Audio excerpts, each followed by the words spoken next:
bem-vindas ao Psicolóquios com Joana de Ângeles. Na nossa gravação do encontro número 78, falamos de forma geral da neurose coletiva. Se você não assistiu, volte lá e assista. É só clicar no card acima. Com os esclarecimentos contidos nesses dois vídeos, você perceberá o quanto é grave a atual situação da humanidade, no que tange aos conflitos existenciais que de alguma forma envolvem todos nós. É de conhecimento geral que os habitantes dos dois planos da vida, plano espiritual, plano material, permanecem em comunicação mental ininterrupta, de acordo com a sintonia estabelecida a partir da qualidade dos pensamentos e dos sentimentos que cultivamos, isto é, nós encarnados, bem como os nossos irmãos desencarnados, nos influenciamos uns aos outros. Então vamos ouvir o que diz a benfeitora sobre alcoolismo e obsessão. O alcoolismo é grave problema de natureza médica, psicológica e psiquiátrica, que merece assistência urgente, uma vez que também se apresenta como terrível dano social, em face dos prejuízos orgânicos, emocionais e mentais, que opera no indivíduo e no grupo social ao qual pertence.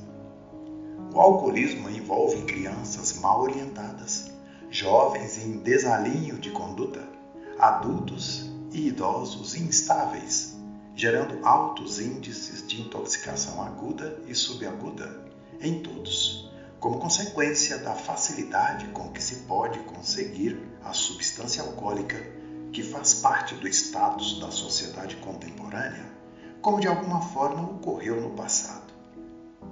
Apresentam-se dois tipos de bebedores: os de ocasião, que se permitem a ingestão etílica em circunstâncias especiais, e os habituais, aqueles que já se encontram em dependência alcoólica.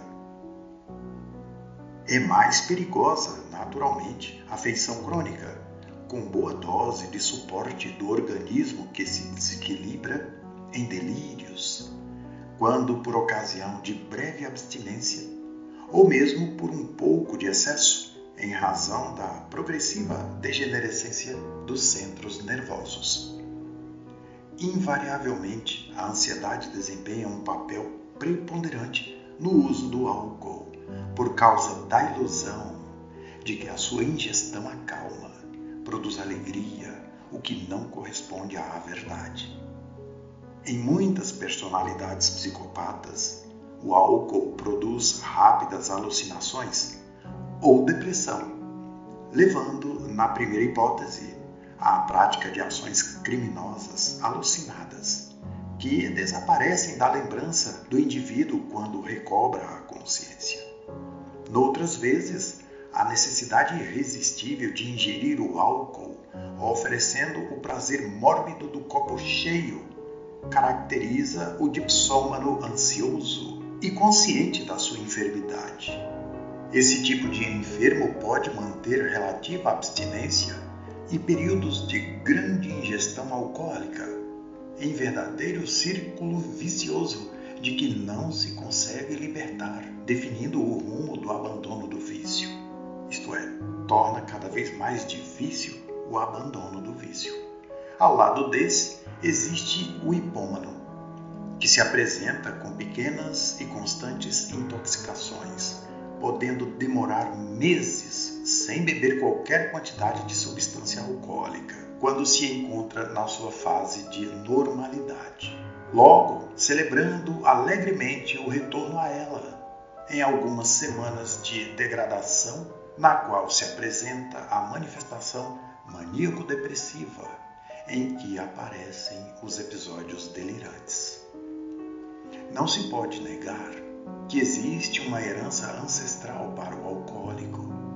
Descendente de um viciado, ele apresenta tendência a seguir o hábito doentio. Igualmente, há outros fatores orgânicos, como lesões nervosas, encefalopatias, traumatismos cranianos. Do ponto de vista psicológico, podem ser assinalados como causas de conflitos de qualquer natureza, especialmente sexuais, empurrando para o vício destruidor. A timidez, a instabilidade de sentimentos, o ciúme, o complexo de inferioridade, os transtornos masoquistas propelem para a ingestão de substâncias alcoólicas como fuga das situações embaraçosas, algumas vezes para servir de encorajamento, outras com a finalidade de apagar lembranças ou situações desagradáveis. Sob qualquer aspecto considerado, porém, essas situações apresentam-se mediante altas doses de mau humor e de agressividade, derivadas dos tormentos íntimos do paciente que não foram acalmados. O dependente alcoólico é portador de compromissos espirituais transatos, isto é, de existências passadas muito grandes, compromissos espirituais muito grandes, à semelhança de outros enfermos. No caso específico, há um histórico anterior, quando se entregou às dissipações, especialmente de natureza etílica, as bebedeiras, o excesso do uso do álcool, assumindo graves compromissos perturbadores com outros espíritos que lhe padeceram as injunções penosas e que não o perdoaram.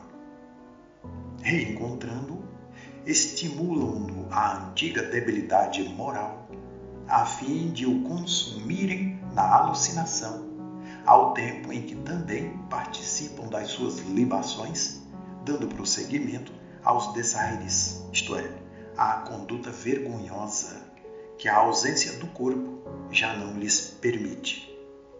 À semelhança do que ocorre com o tabagista, o fumante e o drogado, estabelecem-se um conúbio vampirizador, uma relação íntima negativa por parte do desencarnado que se torna hóspede dos equipamentos nervosos via perispírito, terminando por conduzir o paciente ao delirium tremens, como resultado de insuficiência suprarrenálica, quando o organismo exaurido tomba sob situações de hipoglicemia e hiponatremia.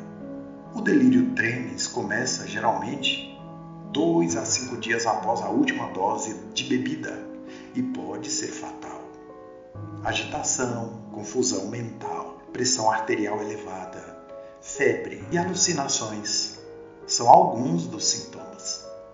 Noutras vezes, esses vampiros espirituais prosseguem na desforra, em razão do sentimento ambíguo de amor e ódio, no qual satisfazem-se com as aspirações dos vapores etílicos, a essência do álcool, que o organismo do enfermo lhes proporciona, e do ressentimento que conservam embutido no desejo da vingança.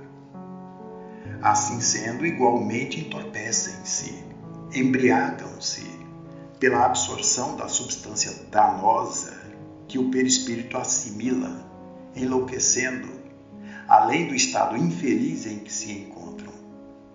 Nessa situação, tomam da escassa lucidez do hospedeiro psíquico e emocional, ou seja, o encarnado alcoólatra, ampliando-lhe o quadro alucinatório e levando-o à prática de atos abjetos e mesmo de crimes hediondos. A questão é tão grave e delicada que nem sequer a desencarnação do obsidiado faz cessar o processo, que não raro prossegue sob outro aspecto no mundo espiritual. O vício, portanto, de qualquer natureza, é rampa que conduz à infelicidade. Amigos, amigas, como sempre fazemos, esclarecemos aqui que nós lemos apenas o primeiro subtítulo do capítulo 14, intitulado Alcoolismo. Esse foi o primeiro subtítulo, Alcoolismo e Obsessão. Mas nós temos mais 2. Prejuízos físicos, morais e mentais do alcoolismo. E o último, Terapia para o alcoolismo. Portanto, sugerimos que leiam o capítulo completo, para não dizer a obra completa. Se você acha relevante esses esclarecimentos de Joana de Ângeles, se você crê que este conteúdo vai te fortalecer contra os vícios, que, infelizmente, são considerados normais e por isso mesmo aceitos em todas as camadas sociais, se você crê que esses conteúdos podem ajudar as pessoas que desejam livrarem-se deste terrível hábito, compartilhe. Envie para os seus amigos e contatos. Beneficie outras pessoas com esses conhecimentos. Para você, muita paz e até breve.